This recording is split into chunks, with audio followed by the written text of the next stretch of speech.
men to turn them to who they are supposed to be in their time. In their time. So get set. I hope you have.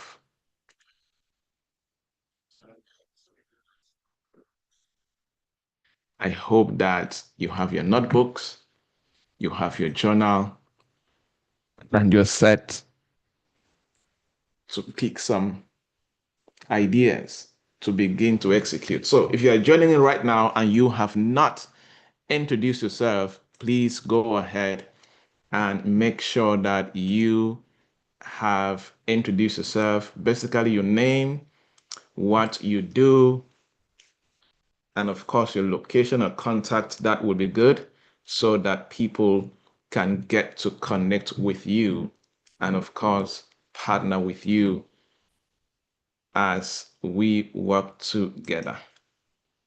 All right, so you are welcome, everybody. Good to have everybody here from different countries, different continents, different industries, different sectors, and what have you? What have you?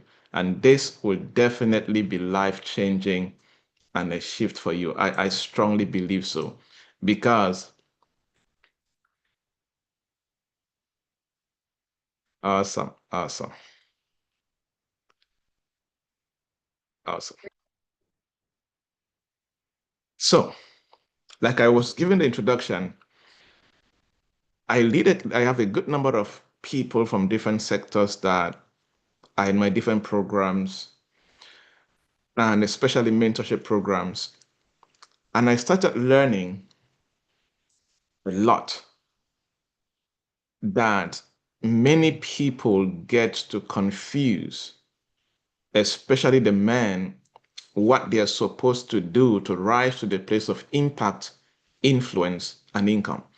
And why is this peculiar to men? This is peculiar to men because every man has something known as ego. Every human being has ego, but you see, man, oh my goodness.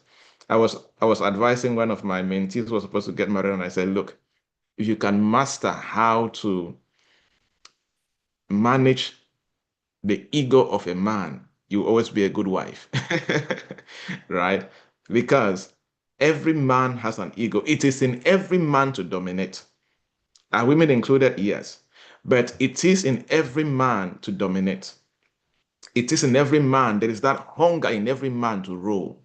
There is that desire in every man to stand out. Every man has it. For some men, they have it, but they allow this perspective of being an introvert to kill that or to overshadow that desire. But inside of them, they are always feeling incomplete, or they always feel as if there is something I am not doing, or I should be doing that I am not doing. So when I noticed this drive and that many people did not know the pathways to take to become men of impact, influence, and income in their generation, I started doing a research. I started doing a study. And one thing I like to do is that when I want to comment on something, one thing I'm fond of doing is that I like to go back, like sometimes 200 years backward, 300 years backward. I'll begin to study who are the men that shifted their generation in the 1700s, in the 1800s, in the 1900s. And what did they do? And looking at the context that they were operating in, and yet they disrupted their generation. And what can we do now in order to be different in our generation? So for the next 3 days, I will share with you things that I strongly believe and I know from experience. Because some of these things I'll teach with you, there are things I've also used in private coaching and consulting with men that matter, from politics to business to whatever sector, even to religious leaders, or what you can call pastors, apostles, prophets, right? And we have seen tremendous impact in what they do. And for those who are not Christians, I did a ministry known as Professionals and Entrepreneurs Fellowship, over 1,700 plus people now, and they are mostly business owners, professionals from different sectors, and top people in different things that they do, or almost all phases of life. Those who are starting, those who are in the middle, those who are at the top of what they're doing. And these are things that some of them we get to work one-on-one, and I get to use some of these things to counsel them and work with them. And I've seen tremendous impact in what they are doing. So what I'm going to teach you is not theory, it's practical. It is relatable. It is something that if you pick and run with it, your life will change for good. Now, I am currently reading a book, and I decided I will share the soft copy of that book in the WhatsApp group only, where the men are. The book is what you can call John D. Rockefeller's letters to his son, right? John D. Rockefeller was a billionaire, one of the first billionaires, in his time. And he wrote a couple of important letters to his son. Until today, hundreds of years after, the Rockefeller family is still one of the most wealthiest families, in the world. But he wrote a couple of important letters to his son. And there are a few key things he mentioned there, like a man communicating to another man. Among the few things he spoke in that letter, he said, and let not forget the importance of influence and power. Very important statement. A father talking to a son in a letter. And let not forget the importance of influence and power. But then he continued and said, simply having the privilege or education is not enough. You see, there are many privileged people. For example, let's take it to the basics. One privilege you can have is that if you were born in a stable family where you have a father, a mother, all of them are working and they can fend for themselves and see you through school, that is a privileged family. It doesn't matter your financial status as a family. But if you were born in a family where it's stable, the marriage is good, and all the two couples can work, that is a privilege. You know why? Because there are other kids that they were born and abandoned in an orphanage. There were others raised by single parents. Just giving an example of privilege, right? We have different privileges. But in this letter, John D. Rockefeller, a billionaire, an oil mogul, a big man in his time, about to transfer his legacy to his son. He says, simply having privilege and education is not enough. It's like because you were born in a rich family or because you went to a good school, that is not enough. And he said, we need to harness our knowledge and use it to make a difference in the world.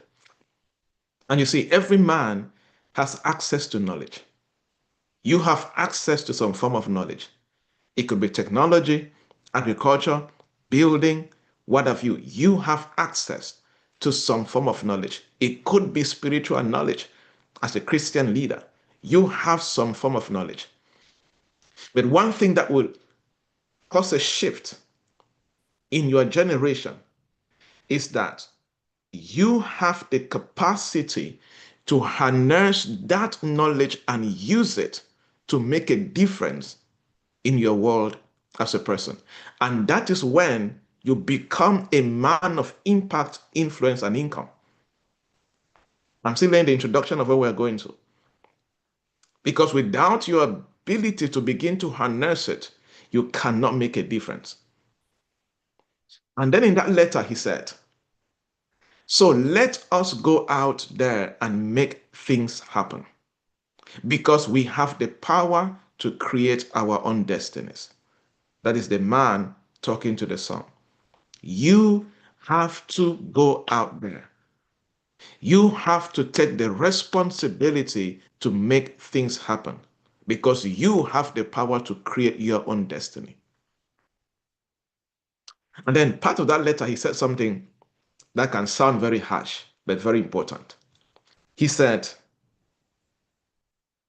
there are educated people who are unaffected people, who are a pile of worthless garbage. Let me say it again. He said, the educated, but unaffected people are a pile of worthless garbage. Very, very, harsh statement. He said, if you are educated in any level at any form, and your education, what you know, whether you have acquired through formal education or informal education, if that thing that you acquired as knowledge still keeps you as someone who is, you cannot affect anybody apart from you, you are a pile of worthless garbage. I started thinking through this statement and meditating on this statement. He was literally saying, being educated, but being unaffected about your education. He was referring to people, despite what you know, despite what you have acquired as knowledge, if you remain indifferent in your generation, you're a worthless pile of garbage.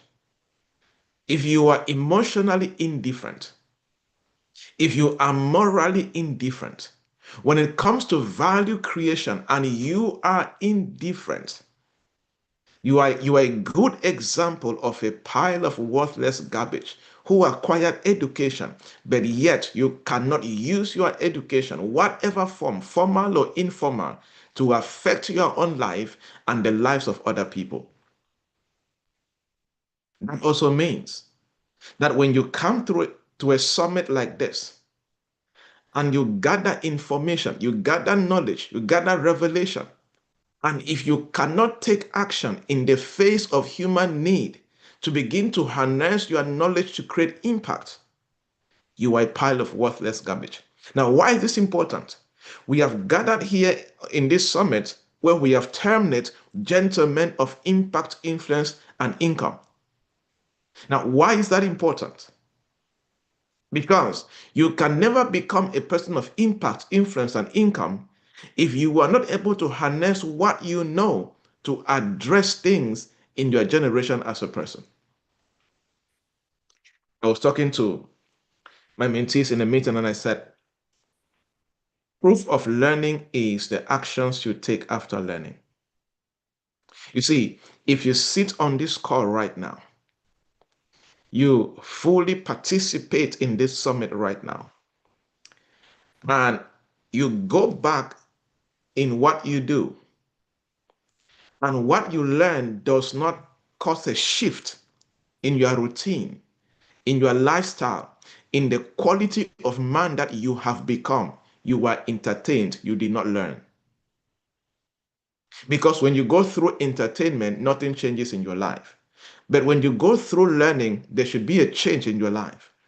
Not just a change in theory, no, a change in maybe the way you live life. Your daily routines should change because of what you learned. Your daily habits should shift because of what you learned. The quality of the input that you bring into your life should begin to change the quality of outputs that you generate because you learned. So there are many people who read books and they kind of make noise that, oh, I have read 10 books a year. I've read this a year. But if you go and read the books that they read and check the quality of their life after reading that book, nothing changed. No, you were entertained. You did not learn. Because true learning should shift something in the quality of your lifestyle. So what am I saying? We have gathered here as men from different sectors and different countries. If after these 3 days of this gentleman summit of influence, impact, and income, and there is no shift in core areas of your life, you were entertained. You did not learn, because learning should cause a shift.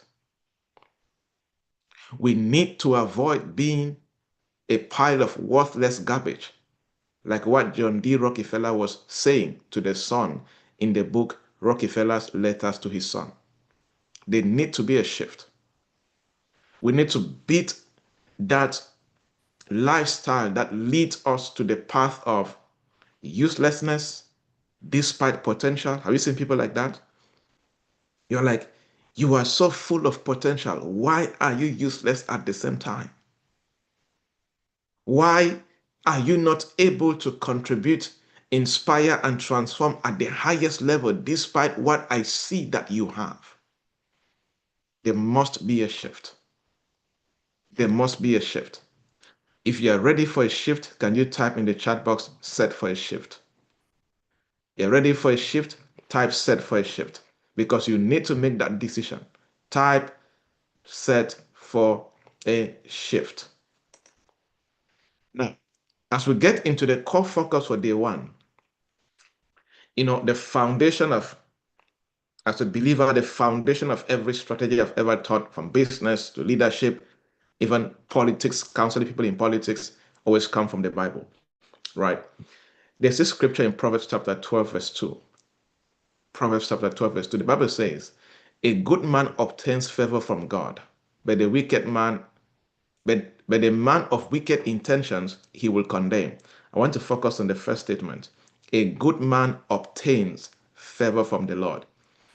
I did a deep research on the Hebrew word good, and I was trying to find some things that are hidden in that word. A good man obtains favor from God. I started studying and I came to some discoveries that the Hebrew word that is translated good in this scripture also refers to a beneficial man. A beneficial man. A man who is beneficial to others in his generation, in his time, will obtain favor from God. And when you look at that word favor, it talks about advancement. It also communicates that God, in his divine power, will orchestrate opportunities for your advancement and elevation because you have become a man who is beneficial in his generation. Another phrase that describes the Hebrew word good in that scripture talks about being pleasant to senses. That means if you are a man that you can create value, you can do things that can communicate pleasantness to others in your generation, you will find favor from God. What does that mean? There are many men there here that you are into fashion. If you can design a dress and produce a dress that I can see with my eyes, because every man, every human being, they have senses. They feel, they see, they touch, they taste, and so on. That scripture is also saying that it says a good man obtains favor from the Lord. It's like saying a man who can create value that can be pleasant as far as the senses of human beings are concerned, that man will obtain favor from God. And that relates us or brings us back to the focus of this summit. Because you see, if you will become a gentleman of impact, influence, and income in your time, you must master the art of being able to create value as a man to the highest level that can bring some pleasantness when somebody sees it, when somebody hears it, when somebody tests it, when somebody feels it, whatever. But if the value that you create can communicate some form of pleasantness to people in your generation, you will rise to be a man of impact, influence, and income. There needs to be a shift that will change your destiny. So, day one, I want to teach on the contagiousness of habits in raising men of impact, influence, and income, or in destroying potential men of impact, influence, and income. Now, why this concept of the contagiousness of habit started for me as a person about 3 years ago. when I was reading a book, and that book was talking about the man who created impact. It was a private book, so it's not found in public spaces. And in this book, they were doing an analysis of top kings, empire leaders, and military generals during the season where the world was still being ruled by empires, like the time of the Spanish Empire, the Assyrian Empire, the British Empire, and so on.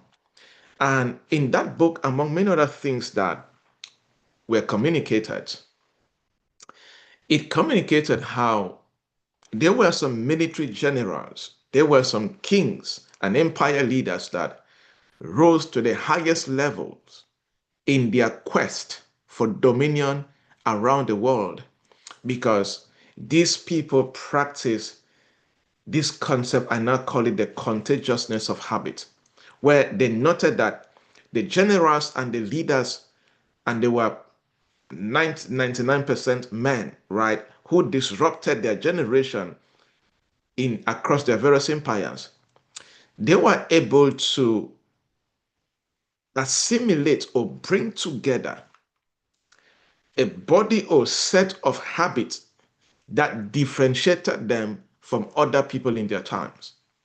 Same as I came across discoveries of other leaders, politicians, military generals who were destroyed and did not rise to their highest level as far as destiny is concerned because the contagiousness of habits that they developed also destroyed them. So, there was a particular general in the Spanish Empire that he was destroyed because his habit of drinking started like a joke. And before he knew it, drinking went into drugs. And drugs went into him being, a womanizer per se. And the contagiousness of the habit of drinking to drugs to womanizing led to him being set up by a prostitute and, of course, being destroyed. And he did not end up manifesting his full potential. But I'm taking us deeper into this contagiousness of habits because I also want to show you how I came across a research where it was communicating how the wealthiest families in the world, how they raise their kids.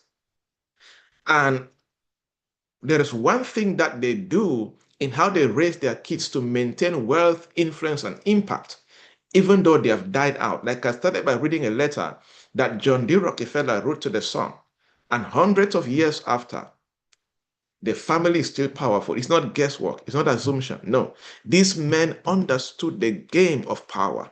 They understood the game of impact and influence. And let me tell you, if you are going to be a man at whatever you're building, whatever industry, whatever nation you are in, there are things that if you don't understand how to implement, you can work so hard after 30 years and there's still nothing to show for as a builder. You cannot boldly say that you're a prosperous person or you're a person of impact, influence, and wealth, not because you did not work hard, but because you were ignorant of the different power moves that make men in their generation. Last Thursday, we had a detailed teaching where I was teaching on the 8 ways that anybody can follow to rise to the place of power. And I was talking mainly about political power and, of course, economic power. There are 8 ways that if you follow, you can rise to become a powerful person in your nation. And those are things that an average person does not know. An average man does not know. But in whatever you do, as a man, like I always say, as a man, if you are not having discussions around power, wealth, prosperity, influence, impact, there's something missing in your life as a man. Women, you are included, but of course, this is men's summit. I'm addressing men in particular, right? Because those are things you have to know how they work. Because if you don't know how they work, I guarantee you, somebody will use it against you. So you should either be a man of character and build influence, power, prosperity, and wealth, and he uses for the good of humanity, or somebody who lacks character, because there are very good men with good character but broke and no influence and no impact. But there are people who have no character but have mastered the art of power, influence, and impact, and they are using it against humanity. They are using it against humanity. So, in answering the question, what are the core things that, if I understand as a man, and if other men can understand and begin to wield and practice and do it the right way, it will take them to the place of power, impact, influence, and income. And one of those things I came to conclude was understand the practical concept of the contagiousness of habit. Because I read stories, I read journeys, I read processes. How did these men become billionaires? How did these men become a force to reckon with in politics, in government, in technology, in whatever sector? How did they do that?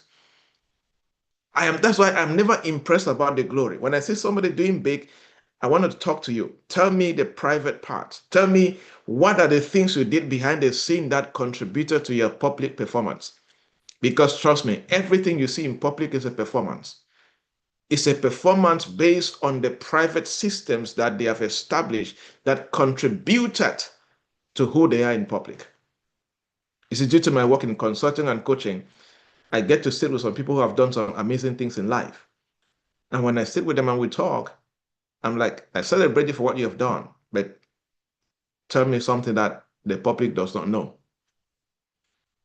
And of course, due to my work, I'm always privy enough to have access to things that you never find in books, right? Or on social media. But some of them I begin to teach in this 3 days program because I am very passionate about raising men that can command influence and impact in their time.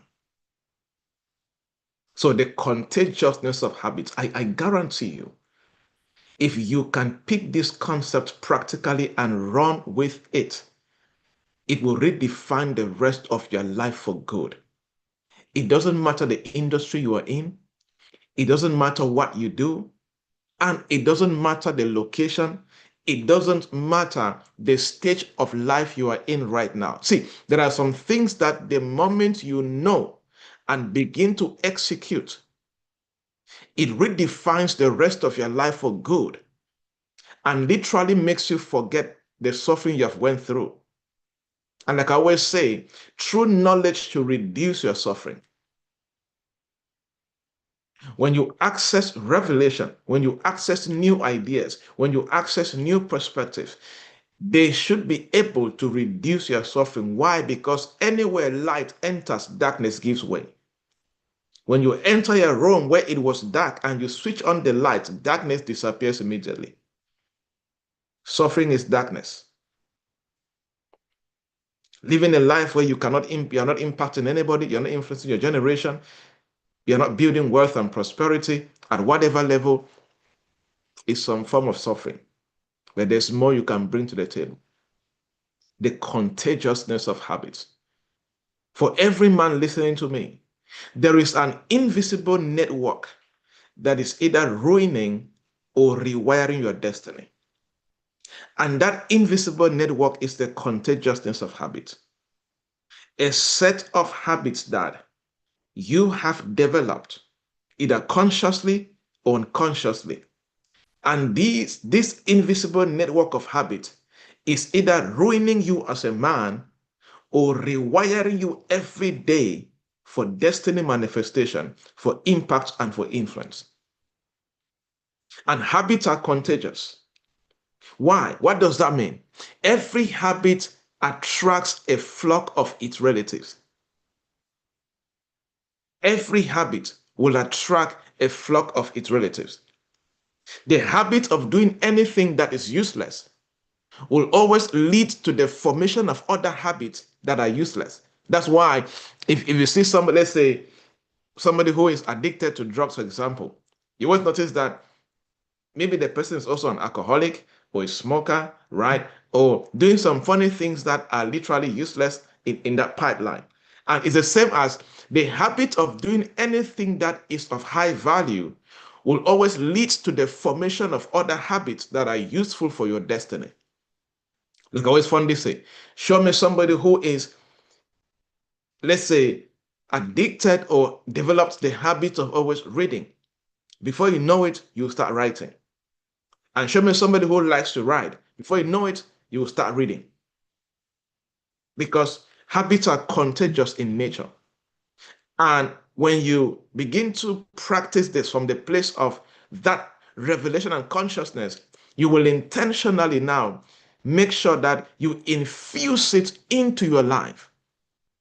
Because the quality of whatever you produce in public will be dependent on the quality of your private system that you have developed over time.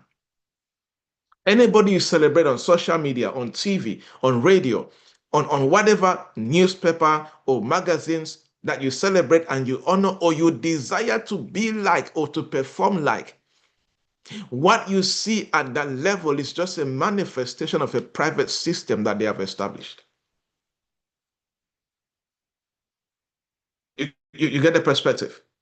And when you study kings, when you study empire leaders, when you study military leaders, when you study business magnates across different industries, when you study politicians from the last few hundred years to present, one thing you will see is that those who ended up in destruction, they went through that pathway because of the contagiousness of habits that they did not tame. And those who rose up to the highest levels of manifestation, they also manifested that because of the contagiousness of habit. Why is this important? Because when you have chosen the path of influence, the path of impact, and the path of being a prosperous person, a prosperous man, habits significantly influence your human behavior and your destiny. They will always influence you. They will always influence you. They will always influence you. Because habits significantly influence human behavior and destiny. Many people who have this understanding, they begin to treat it as a core element as far as their lifestyle is concerned. While doing a deeper research on this topic some months back, I came across good articles by there's a platform known as Psychology Today, and then of course the popular Harvard Business Review. And these two popular platforms, they confirmed that habits tend to cluster. Habits tend to develop habit after habit. They tend to trigger a cascade of similar behaviors. And after interviewing and researching and observing men who disrupted their generation and industries, they noticed that among other things that these men were good at and they did, one thing they discovered was that there was a cascade of similar behaviors that these men developed over time that formed them and turned them into major men in their generation. Take productivity habits, for example. Establishing the habit of daily writing creates discipline that naturally will spread into related productive habits. Because in psychology, they discovered that forming one habit will strengthen neural pathways that will begin to boost adjacent habits.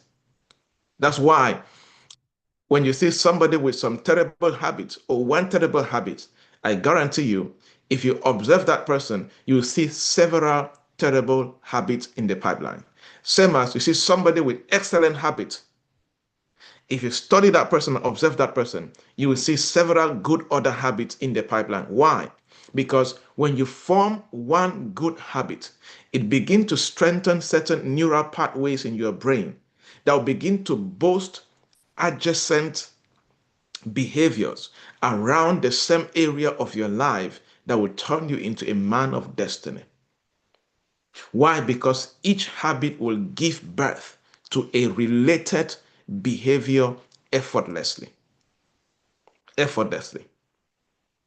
For example, for many of you who read for me, especially on my newsletter and maybe LinkedIn and maybe WhatsApp channel and broadcast list, you see, the things I write and I share in public, I don't write to share.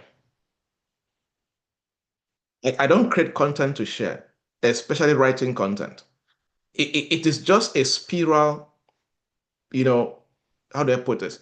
A byproduct. Why? Because in 2011, I read a book and it says that if I want to be an effective thinker, I want to be an effective thought leader, the more I write, the more I train my brain to think effectively and see things from different dimensions.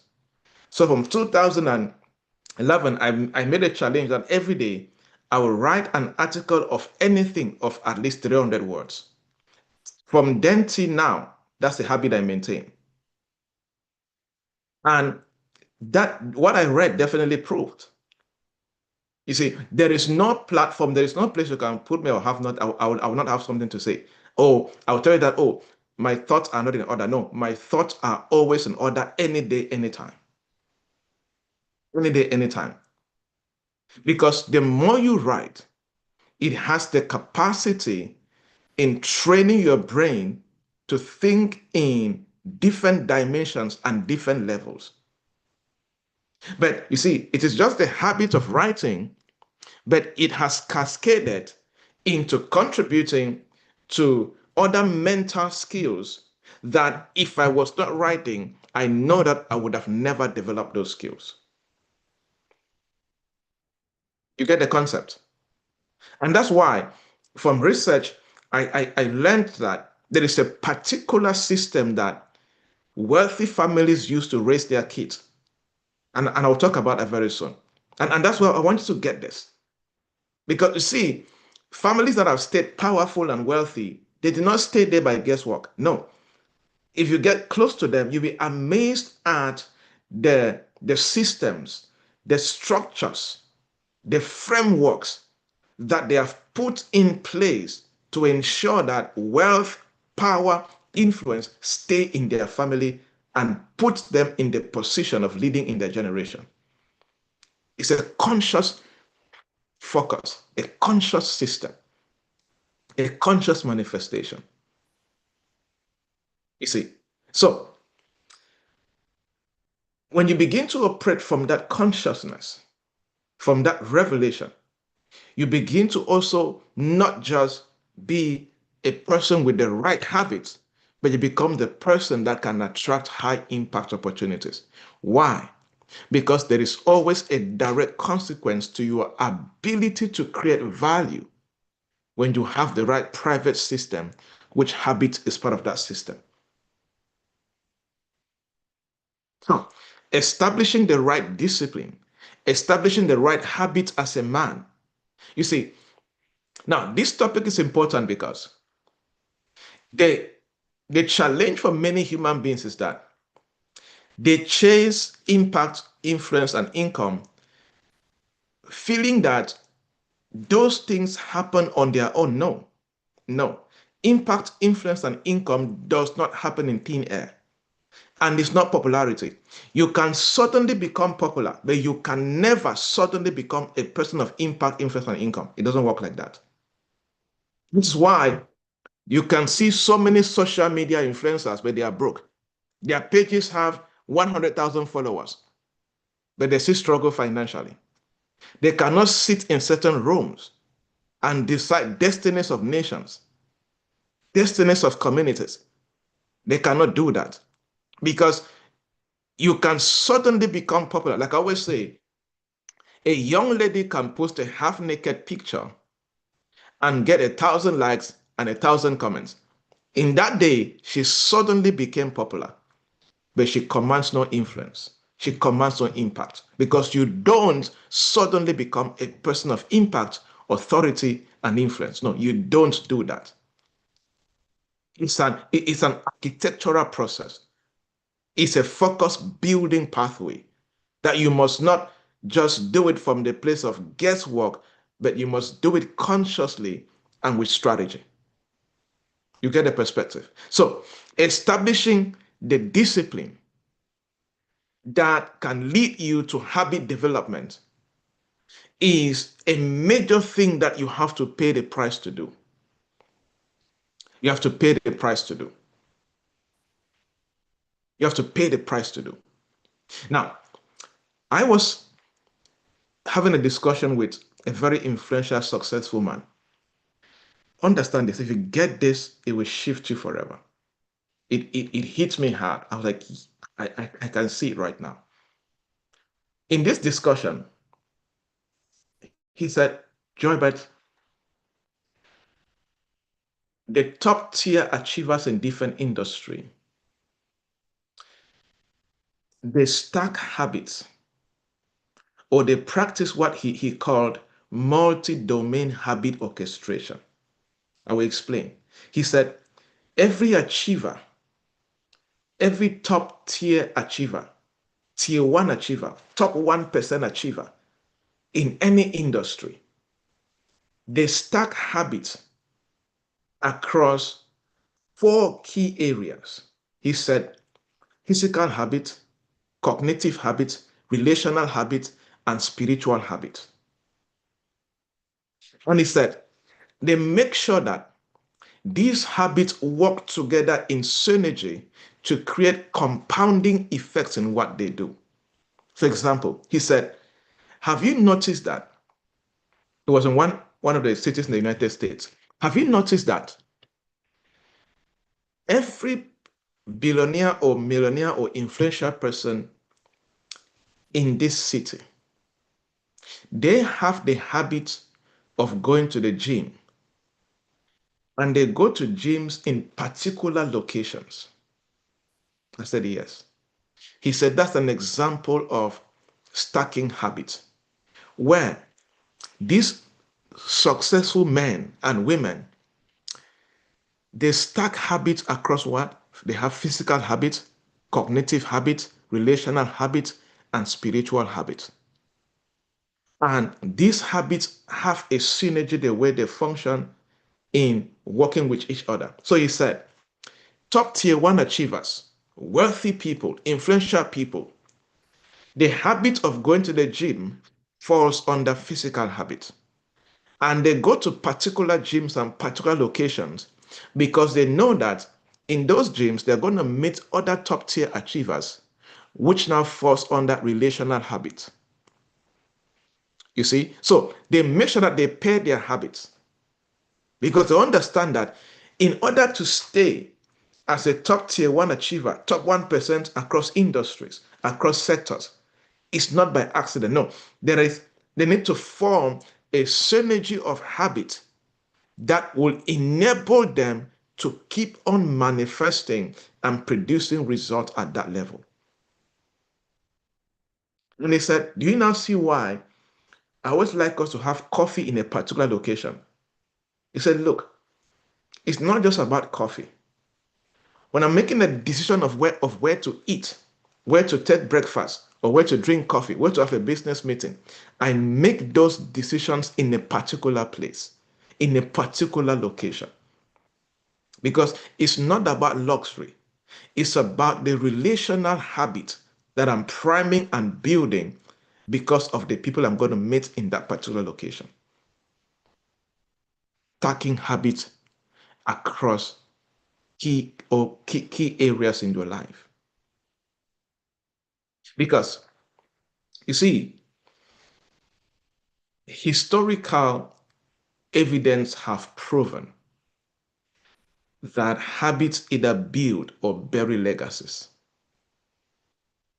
And that's why one of my personal conclusions is that as a man at any level in your life, one thing you must never allow unguarded,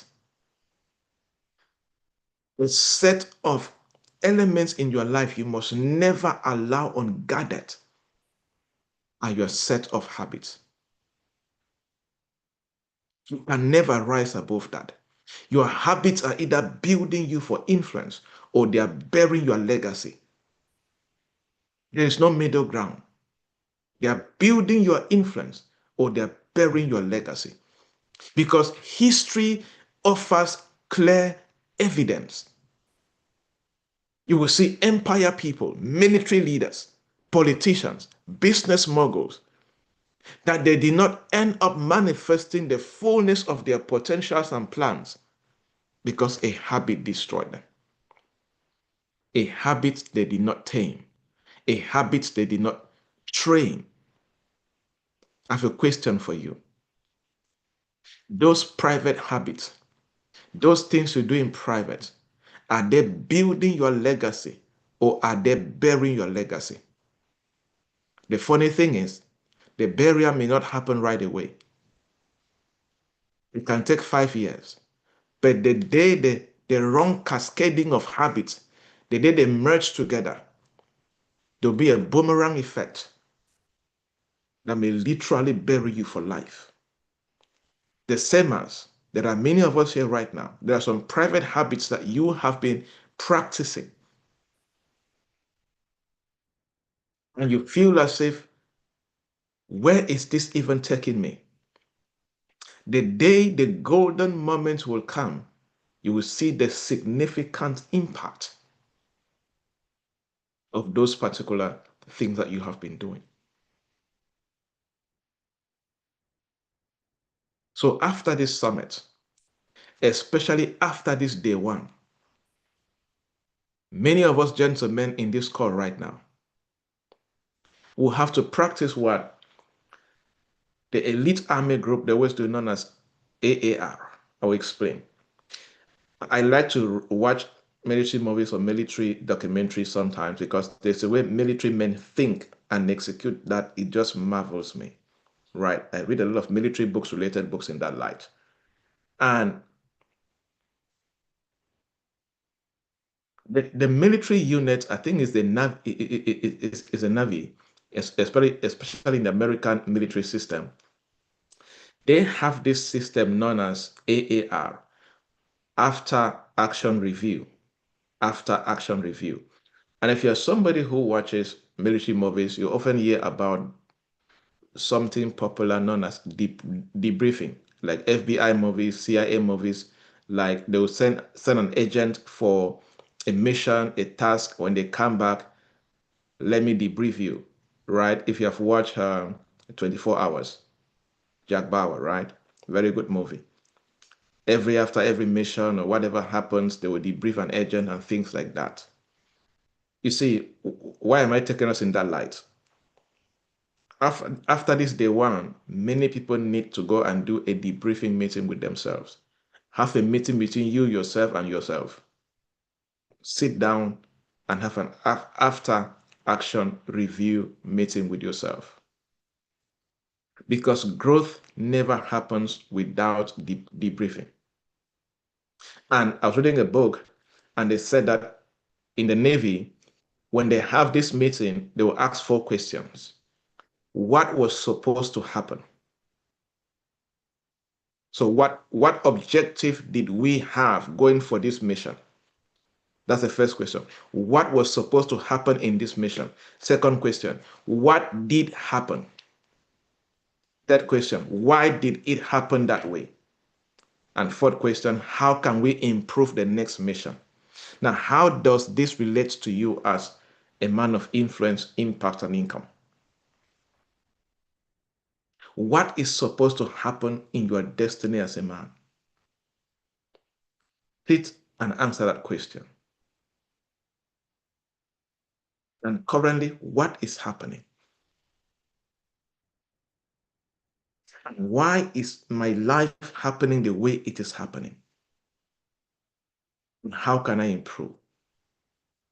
And there's one thing I'll guarantee you, that when you answer those questions, majority of your decisions will take you back to your private system of habits.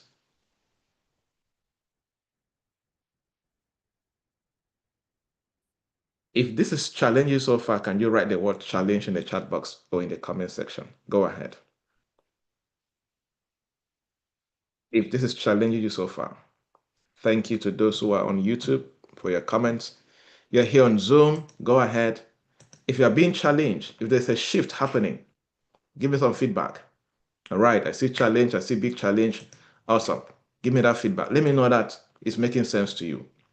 Okay. Now,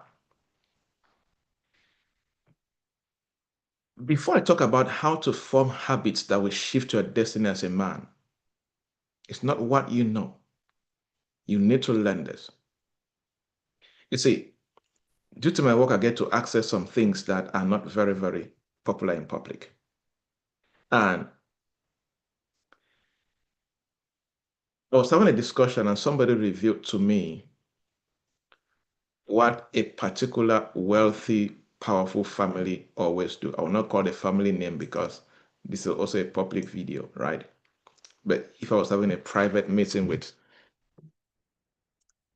in a consultation session, I'll mention the family's name, but I will not say it. But I'll explain what they do. But when you see long-lived families, like long-lived legacies, like, the Rothschild families, the the Walton families. If you don't know these families I'm calling the Koch family, you can go Google search the wealthiest families in the world and just read their story, right? But one of these families, from insider information, listen carefully, they have a system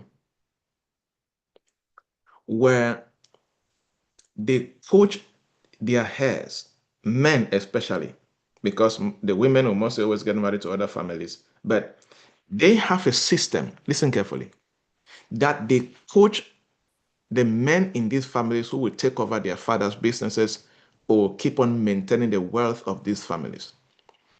They have a system that they have created to coach the young men in these families, a proven ritual system, a proven tamed system to coach the young men in these families to tame their appetite and to build kingly habits. So in this particular family, they have a structured system. They call it the ritual playbook for their kids. If you are born in that family, as a young man in that family, you must go through this system. And the main aim of that system is to tame your appetite and to establish what they call kingly habits, habits that you only find among kings. They will train you to tame your appetite for women, to tame your appetite for unnecessary popularity and fame. They will tame you to tame your appetite for alcohol. Yes. That's why, like I always say, there are some things that you only see under the masses doing it. You will hardly see a kid from a rich family doing certain kind of things. You hardly see. You only see mainly people in entertainment and the masses. Look at the way they drink alcohol in Cameroon. Look at the way people look at the way people chase fame on social media. Look at the way, young ladies will post half naked pictures to get likes at all costs. You'll never see guys from influential families doing that. No, not because they want to protect the family name. No, it's beyond that. They have been trained to tame certain appetite because these families also know. Because, like in this John D. Rockefeller's letter to the son, I think he said that just about 9% of people that inherit or grow up in wealthy families end up being wealthy. Why? Because many families, many fathers and mothers, they will build wealth and they will hand the wealth to kids they have not trained. You see, now why am I sharing this? Because many of us are not from wealthy families here, because if you were, you will not be in this call right now, right? So, but if you will rise to the top as a man of impact, influence, and income, you must understand that your habit system must not be left unguarded because you will never rise beyond that. If your As a man, if your appetite for women, your appetite for power, I mean useless popularity, useless influence. Power is good with the right character and right purpose and right mission, right? Your appetite for fame, I said that already. Your appetite for alcohol, your appetite for to feed your flesh. If you cannot tame that appetite, forget about influence, impact, and income. Because even on the basis, you cannot sit and read a book for 2 hours, 3 hours every day to build your mental power and intelligence if you don't know how to tame your appetite for enjoyment. Is that true? Anytime you pick a book to read, your flesh is only looking for how to go watch a movie, go do this, go hang out with friends. It takes a certain dimension of taming your appetite for fleshly desires to be a man of impact in your generation. Like I always fondly say, you cannot lead a generation that you think like them and you do the same thing like them. Funny thing I always fondly tell myself, I always say, like, look, the people, you cannot be on social media and hang out the same way everybody hangs out and expect to lead them. You cannot do that. So I would like to say that if you want to lead your generation, find what everybody in your generation is doing and do the opposite. And trust me, it is challenging. Everybody's talking about a new Netflix movie. You have not watched Netflix for the last 2 years. Everybody's talking about this or that. You absolutely have no idea. But like I always say, I prefer for them to come seek me and pay me than to do what they do and end up being like them. So this particular family, they have a ritual playbook that they use for their kids. And I say kids, I'm talking about men that are born in this particular family. And this playbook, they train the men in their family to have control over the following key things: sleep, sleep. Number two, sex. Number three, alcohol. And number four, uncultured popularity. So in this family, follow me carefully, in this family, they train their kids to wake up at a particular time every month for 21 days. It could be 4 a.m., 5 a.m., but they'll train you that, okay, for 21 days, they'll train you. There'll be a house help, and that job's house help for that 21 days is to train that child to wake up at a particular time every morning for 21 days and go to bed at a particular time for that 21 days. They do that month after month to train you to know that sleep is not supposed to control you. You are supposed to control when you go to bed and when you wake up. Okay? Now, about taming appetite for things like alcohol and sex and uncultured things. In this family, they train their kids to do fasting programs. Unlike in Christianity, who fast for spiritual reasons, in this family, they fast to train you to see food and not eat. And when they are eating during dinner or breakfast, you sit on the family table. Everybody else is eating at that time, but you will see the food, but you will not eat. You will smell it, but you will not eat. You know why? They are training him so that in their absence, nobody can influence that child to do what they don't want to do because they have been trained to tame appetite. They will send their kids to go for military training. Yes, go and study. It's a secret. Go and every rich family will always get their children to go for military training. Not to join the academy per se, but because in military training, they train you on certain things that average training can never give you. What are they doing? What are they doing? They're trying to raise a young man with certain habits that even 99% of men in his generation will never have. And that's why go and look. Go and look at the men who are politicians across different nations. Go and look at the men who are building great companies across different nations. Go and look at top CEOs of banks and go and check where they're coming from. You see the pattern I'm telling you. For those who use different pathways to access that level, when they get the right mentors, the mentors also train them like the rich family train their kids. There needs to be a shift. You have to pay the price as a man to be a man of impact, influence, and income.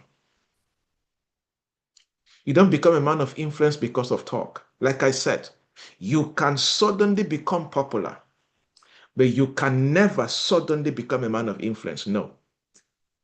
There's a price to pay. There's a system to go through, and there's a time to follow. You want to stand and talk, and people in your generation will listen to you. Oh, come on. You don't suddenly wake up to that. You don't suddenly wake up to that. You want to speak and your industry listen as a thought leader. No, you don't suddenly become that. You don't. You don't. You don't. There are certain habits that forms the foundation of your life. Intentional habits are the divine blueprint for success in leadership and influence.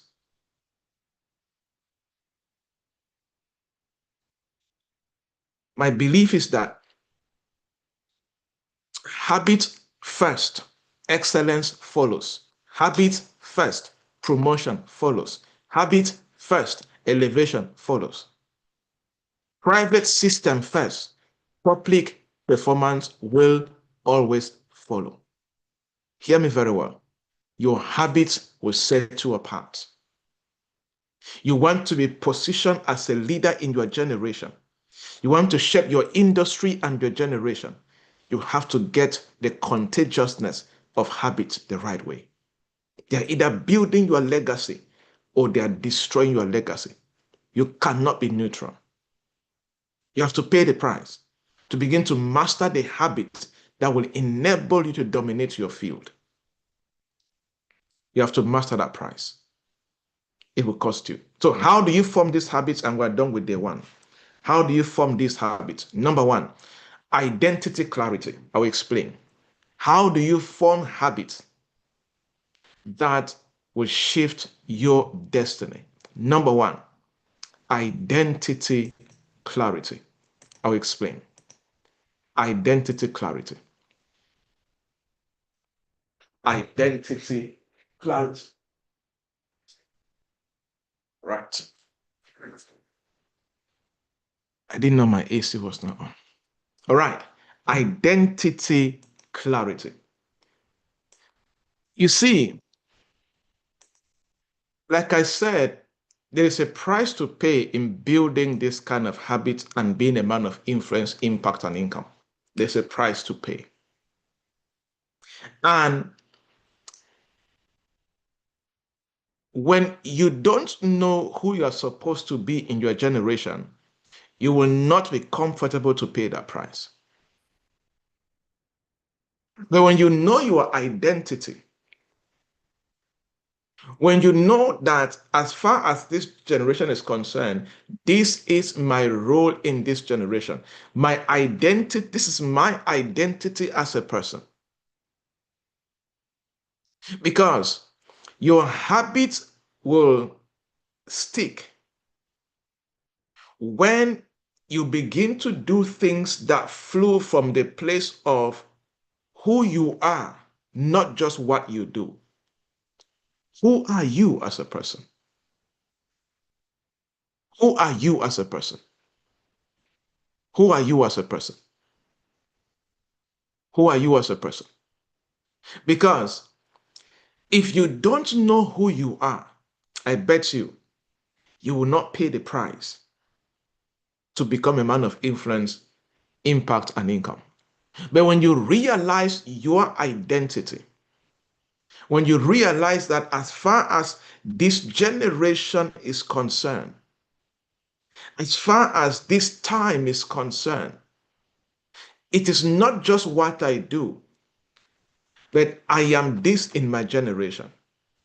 And there are people that their purpose, their destinies will not rise if I don't rise into my purpose of who I am. If you're struggling, like I always say that the first sign of anybody who is a chief procrastination officer, there are many people that they are chronic procrastinators. Many of you here, you need to repent from that. Type repent in the chat box if you know. You can procrastinate for Africa. My goodness. You can procrastinate. You can procrastinate reading books. You can procrastinate even doing things that are supposed to shift your income. Many things that you procrastinate. I always say that one major sign that you have not found your purpose and you are not truly convicted with that purpose is that you're a chronic procrastinator. Because I tell you, if you are truly convicted with your purpose, procrastination has no place in your life. I tell you, if you have truly found your identity, you have truly discovered who you are in this generation, procrastination has no place in your life. You will kill it because your identity will destroy that procrastination. Your purpose will destroy that procrastination. Because your purpose, it has a personality. Your identity will keep pushing you to begin to do things you're supposed to do to rise to that identity. Who are you in this generation? Have you truly found your identity? Have you truly found your identity?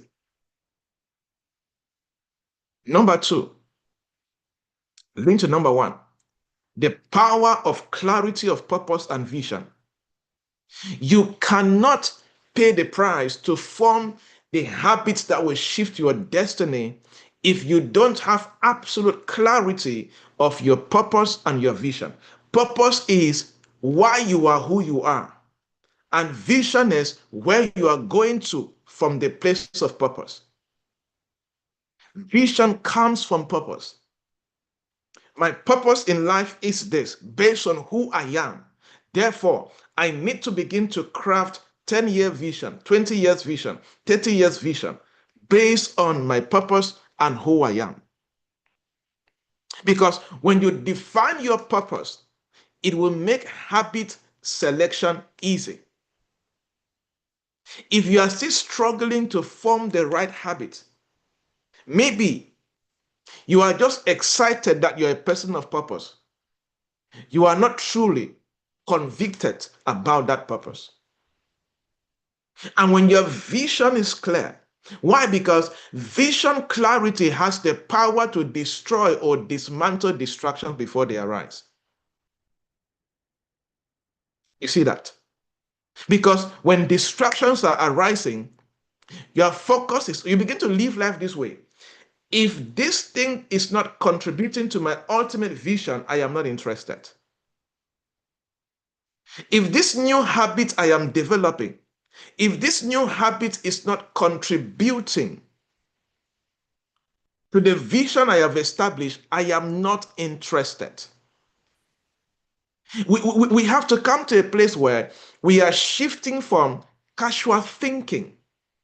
You're not casual with the things that you think about and you do. And you become intentional about the things that you think about and you do because your purpose is on the line. And here's the funny thing.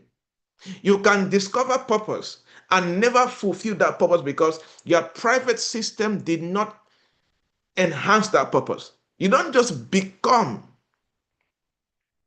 a person who fulfilled purpose. No. Reese, the person that you have to train to become for your purpose to be fulfilled. You have to do that. You see, for example, my work in training and speaking and consulting has led me to 18 plus countries, 4 continents, met incredible people, powerful people, some wicked people, good people, right? And I know my purpose. I know my vision. But you see, like what I'm doing right now, this is me living my purpose. This is me living my vision. But this training is just 1%. The most easiest thing to do is to talk. The most easiest thing to do is to train. But you see, being able to put a body of knowledge that is practical and relatable that you can deliver to people, that is the hard part. And if I don't have the habit, private habit, because this is public performance, and public performance hinges on private systems, right? So if you are not clear about your purpose and your vision, and you have not come to that place in your journey in life where when you want to do something, your purpose and your vision becomes the benchmark that you use to determine if you should do this or not, then you are still very far in becoming a man of income, influence, and impact as a man. That means you need to come to a place in your journey where you begin to think like every habit is a part of your purpose and vision. Every habit is a major part of your purpose and your vision. You come to a place where you are aligning your habit with your purpose and with your vision. You don't just form contagious habits out of nowhere. No.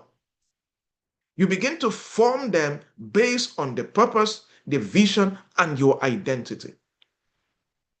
Based on the purpose, the vision, and your identity. When you begin to operate from that level, you begin to have superior habits that an average person cannot have. You see that? What I'm trying to say is, for every man under the sound of my voice, in this gentleman summit, after today, come to a place in your walk, in your journey, where you begin to immediately choose, practice, and maintain habits that align with your purpose, with your vision, and with your ultimate identity in this journey of destiny. Clearly begin to define what is your vision and begin to create systems around you that can facilitate the manifestation of those visions. You see that? Now, like I said, I like to read military books a lot. And I was reading one military book, and they were talking about the US Special Forces. These guys are ruthless, tactical, strategic, powerful men. If they say somebody is a US Special Force, fear that person. These are guys that, there was a time that a US citizen was kidnapped in Nigeria one time, and the Nigerian military tried to rescue the person. It did not work. And the US government sent just 5 US forces.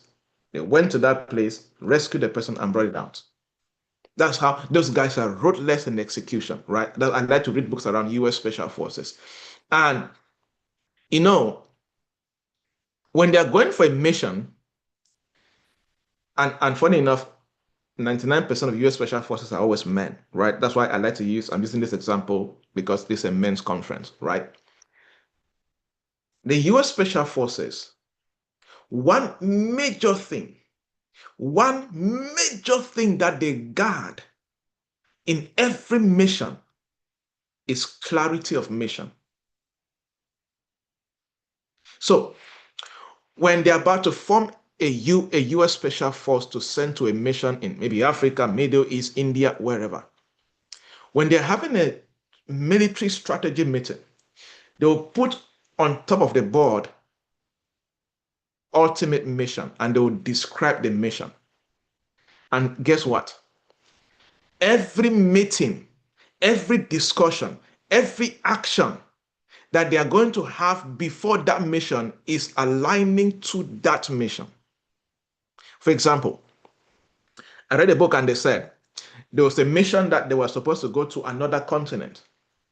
And because of the different time zones, they started training the US Special Forces in the United States to start going to bed based on the time zone in that country. For example, if they said they were going for a mission in Africa and the time zone in that country is GMT plus one, and they'll start training those US Special Forces to start going to bed at, let's say, 4 p.m.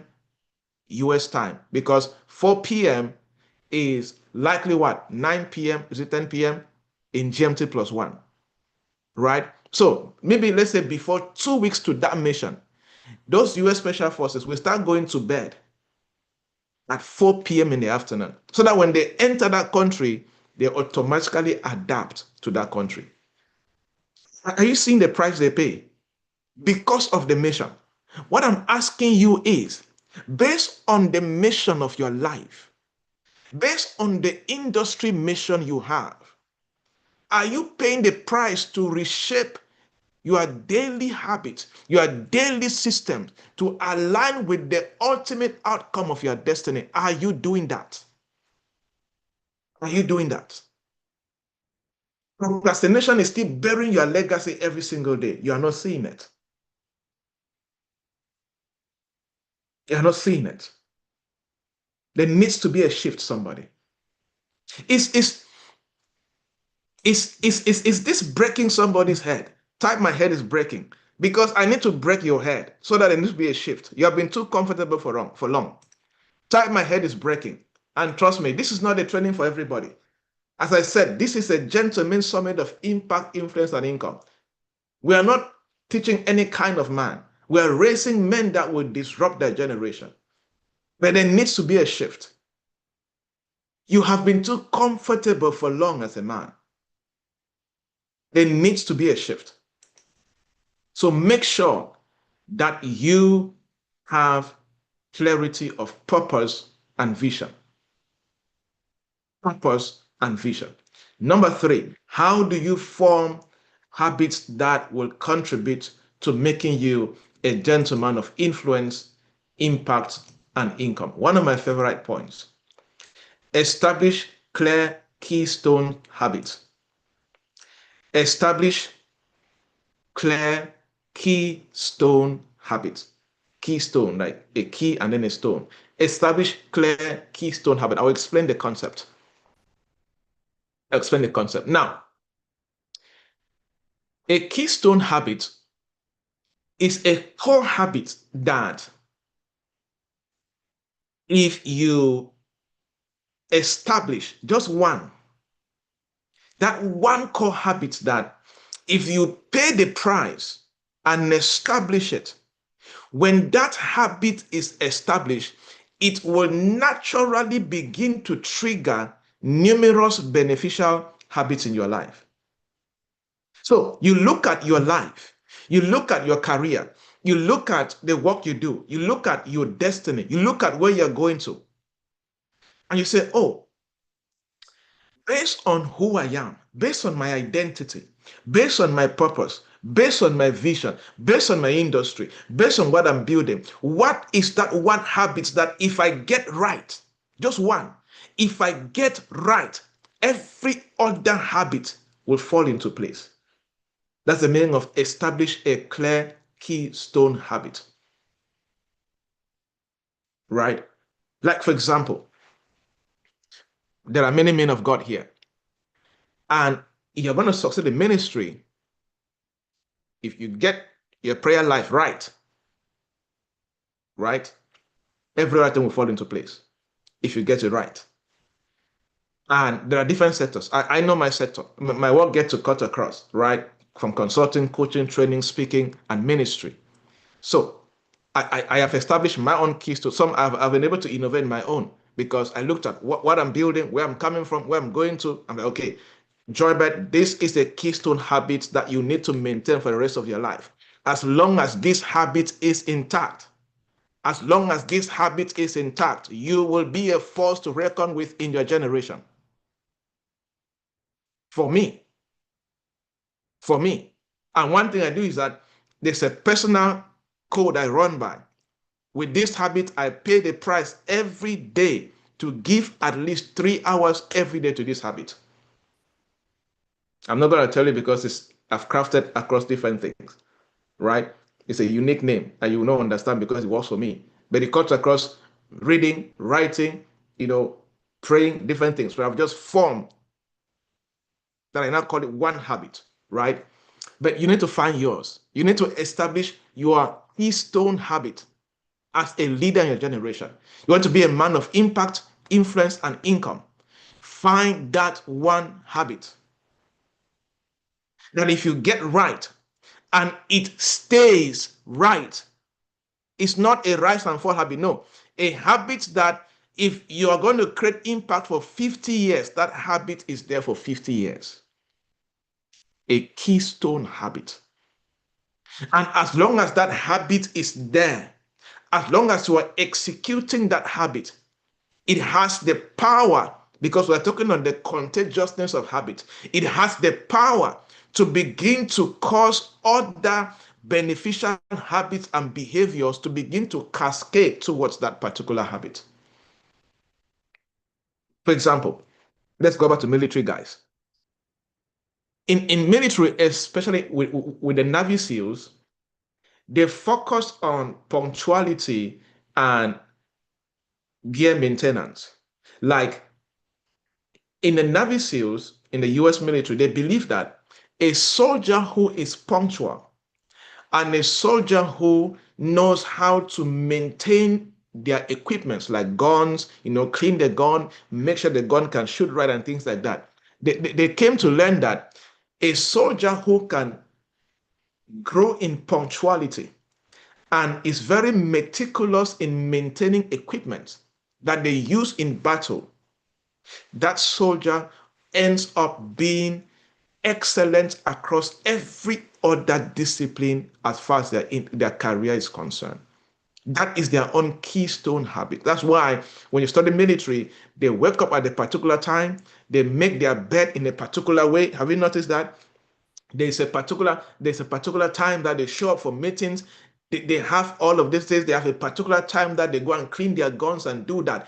It's not just about the activity. No, it's a routine that they have established that for a Navy SEAL soldier to be excellent at what they do, if they get punctuality right and they get the meticulous maintenance of their gear or equipment right, this will begin to trigger discipline actions across other areas of their lives. What is yours? What is yours? I also came across this other family, the Rothschild family, one of the richest families in the world. These guys have influence across central banks, very rich family, powerful family. In short, they control some nations in the shadows. I'm not going to go further than that, but very powerful family.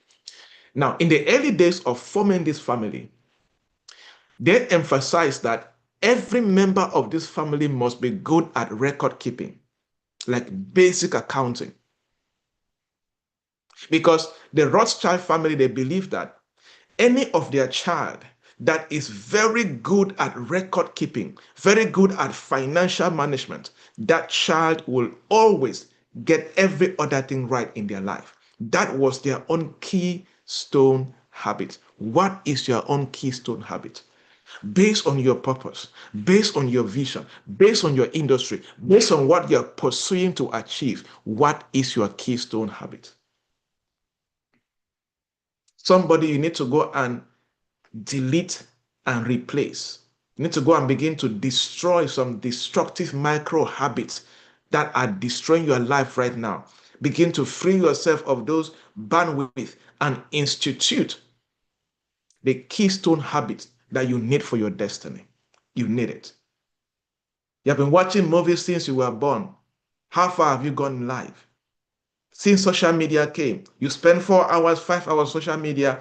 You are not an entertainer. You are not a this. You're not a that. You're watching status. You're watching feed. You're watching all of that. How is that helping you? How has that helped you?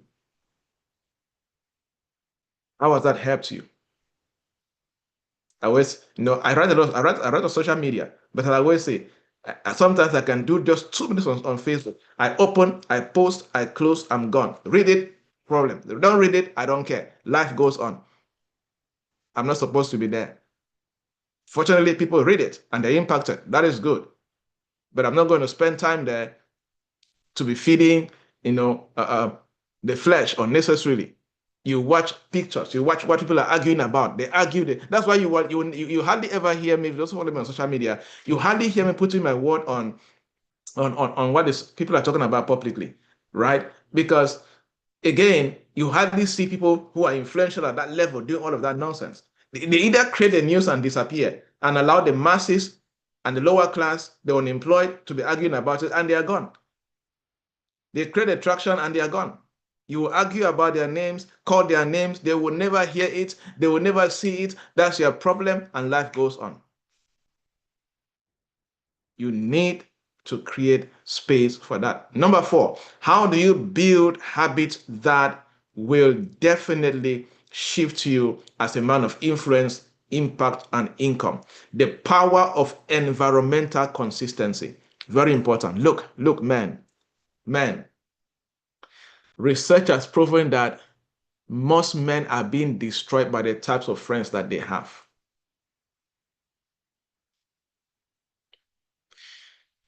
The power of environmental consistency. You see, there are some habits that you can only form through environmental consistency, through the context where you find yourself. You cannot always be in the wrong environment with the wrong people and expect to build habits that will make you a man of impact, influence, and income. It doesn't work like that because your environment contributes to the habits that you start, you keep, and you sustain. When you start changing context, habit formation start following. Who you listen to, who you follow, where you sit, where you go, who you hear voices from every single day consistently will always contribute to the habits you're forming that are either building your legacy or destroying your legacy. Because environment shapes habits sustainably. So either the environment where you are is shaping the habits that will destroy you, or the environment where you are right now is shaping the habits that will build you for good. Contextual consistency will always accelerate lasting habit formation. There are many young men that have ended up being thieves and armed robbers because of the neighborhood they grew in. That was not their destiny. That was not their destiny. That was not their destiny. You need to intentionally pay the price. Begin to surround yourself with achievers who can reinforce achieving habits in your life and behaviors and contribute to your rising as a person. Number five, intentional design. You're going to build habits that will turn you into a disruptor in your generation, into a man of impact, influence, and income. Intentionally design the environment, especially your private environment. Intentionally design your private environment that can facilitate your habit formation. Because effective habit formation relies significantly on the intentional design you have set around yourself and the environmental triggers around yourself. You can do what I like to call trigger placement.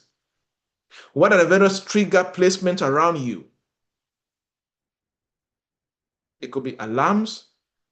It could be your calendar, anything that can solidify your consistent action to participate in doing things that will enhance you.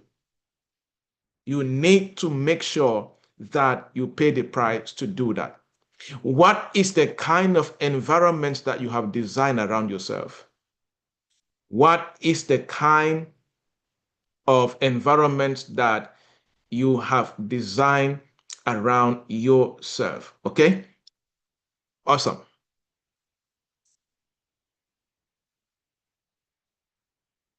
All right. So it is important that as a people, we consciously, we consciously begin to create that environment, that system that can intentionally ensure that we are building a life that can lead to the breakthrough that we are supposed to see. Now, for example, let me give an example. You see, I love movies, right? And I used to watch movies a lot. For example, when Prison Break came out, no, when it came out, when I watched it in 2009 or 2010, I watched Prison Break from night to night the next night, 24 hours straight. I did not sleep. That's how much I used to love movies. I still love movies, right? But if I did not create a design around me that I don't watch movies at all now. If it's not a documentary that I'm learning that is directly related to the work I do, you will not see me watching it. If it's not a movie that I know, like for example, I can watch movies like The Godfather, right? Movies around strategy, right? I recently finished a movie, took me a couple of years, Raymond Reddington, right? The Blacklist, the strategy, the perspective in that movie, powerful, right? So if you see me watching a movie, trust me, know that it's book or is strategy oriented, tactical oriented, military. Like there's something I'm going to document around it and maybe enhance my training strategies and the things I do in the work I do and things like that.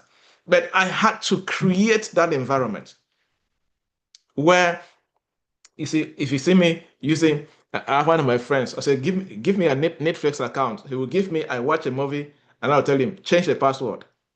Because for me, he will change it because of me, right? Because I don't trust myself if I have the password. That's the truth. See, one challenge that many people do is that they like to trust themselves too much. Because you see, trust yourself, but get the sense I'm talking about. But what I'm trying to say is that you need to intentionally create the environment around you that can facilitate your destiny manifestation. Create it. Intentionally begin to create that design that can facilitate your development of habits that will change your destiny. And then lastly, number 6, institute rigorous accountability structures. This is where the power of communities or mentorship comes in. You see, funny enough, one thing I discovered early on, right? I have met politicians, senators, billionaires, millionaires, influential people in my work. Funny enough, I have never met any of those people that don't have either a set of coaches that they respond to or hold them accountable, or a mentor they respect, or a pastor that they respect. I've never met any. And I'll sometimes I always intentionally ask, or sometimes just in a private meeting and discussion, they'll mention that, oh, you see, I have a meeting with my mentor once a month, and we talk about this and this and this. What about the US president, the current US president, Donald Trump? I know the person he submit to as a mentor. You see, you could mention there are people they submit to.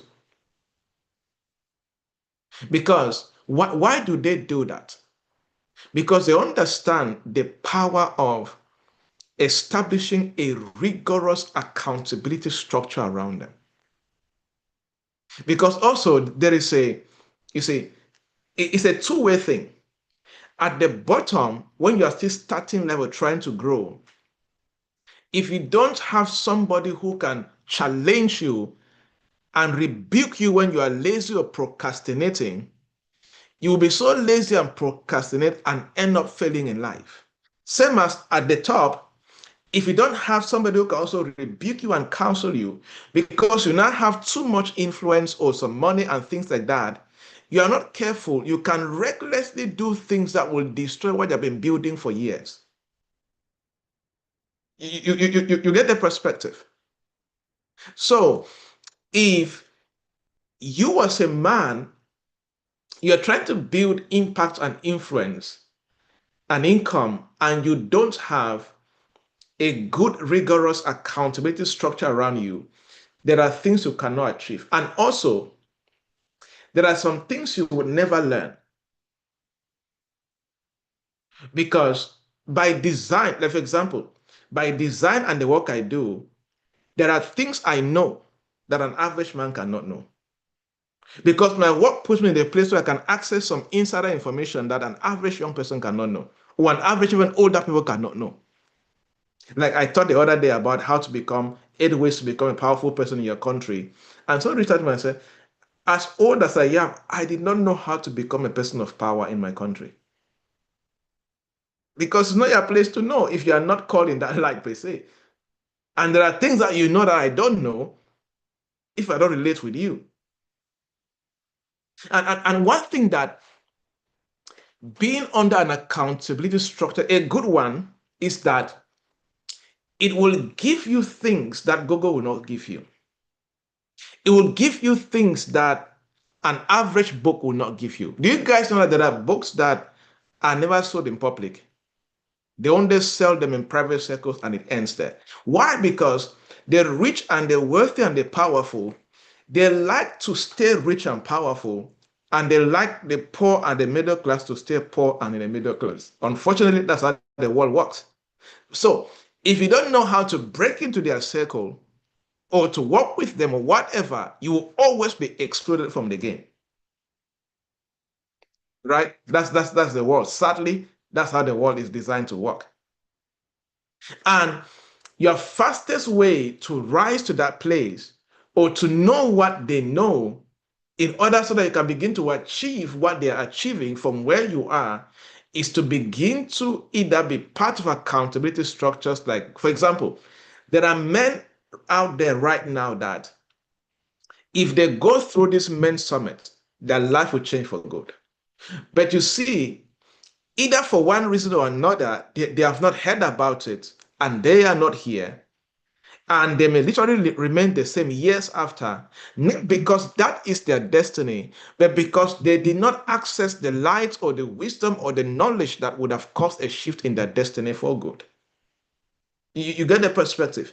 So, paying the price to create a good accountability structure, it could be just making up your mind that I am going to have a good mentor.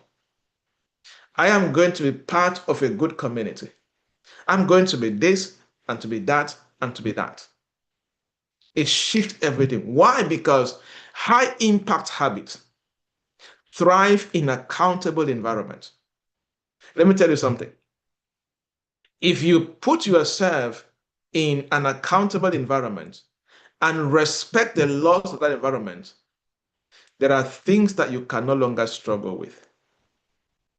For example, I have a I have a couple of mentorship programs I run, and one of my mentorship programs, the mentees are challenged every Sunday evening. You send me your top 4 goals that you must achieve for the week. And every Saturday evening, you send me the feedback of what you did to achieve the goals and the result for those goals. And as long as you're my mentee, you have to keep doing that. That is one of the accountability structures for that. And I know mentees that over the years they have achieved mind-blowing things because every week they are on their toes. Because you are that consciousness that, hey, I need to send Dr. Joybert what I've achieved for Saturday. And if you are lying on it, you're not lying to me. You're lying to yourself and to your future self. So they don't have any reason to lie. So I prefer they'll come and tell me, oh, I achieved 130%. Yes, I like it that way. At least the part that you are conscious throughout the week and you did your best to achieve for yourself and for the sake of accountability. That is good enough for me. And funny enough, those who do that, every week they consistently rise in their manifestations. Why? Because as long as you are thinking on your toes every week, procrastination has no place. So you always end up achieving. You need to institute as a man a rigorous accountability structure around your destiny. To be the kind of friends you have, the mentors you work with, the coaches you pay, the kind of WhatsApp community to belong to. That is one of the communities, Peak Performance Academy, where I always do morning school. 4 a.m., people wake up, we do trainings on different things, and they participate. It's not just about the training, it's about training people to build discipline and to beat, you know, to train themselves to know that, hey, I am the one in charge of you sleep. Sleep, you don't define me. I define how, we rest, right? And I have had countless testimonies from people who have been part of the Peak Performance Academy, and we do morning school and they wake up at 4 a.m. and we do trainings and coaching on different things. You see, because when you're in that kind of an environment, it's rigorous, yes. It's challenging, yes. It pushes you. That is the concept. You are supposed to be pushed to manifest your greatest manifestation as far as destiny and life is concerned. It's a roundup. The contagiousness of habits will make you or destroy you. I decided to teach on this on day one of this summit because I kept on asking myself, what is that one thing that if any man gets right and they stay with it, they cannot end up failing in destiny? Among a few things, it is the contagiousness of habits. What I'm saying to all of us is, if we as men from different sectors, different countries, different continents, if we can pay the price to get the contagiousness of habits right, give yourself time. Give yourself time. Like I said, you don't suddenly become a person of authority, impact, influence, and prosperity. No, you design and you architect your way towards that place. You can suddenly become popular, but you don't suddenly become a man of power, authority, impact, and influence. And what we have handled this day one, if you go through it, you took some notes, and you pay the price to apply, I bet you, when we met 12 months after, 24 months after, or if we met in an airport somewhere, you say, I am here because I practiced this and my life changed.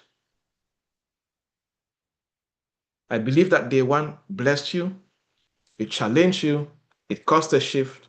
Tomorrow, we're going to take it deeper. I'll be teaching on governing your invisible economy as a man.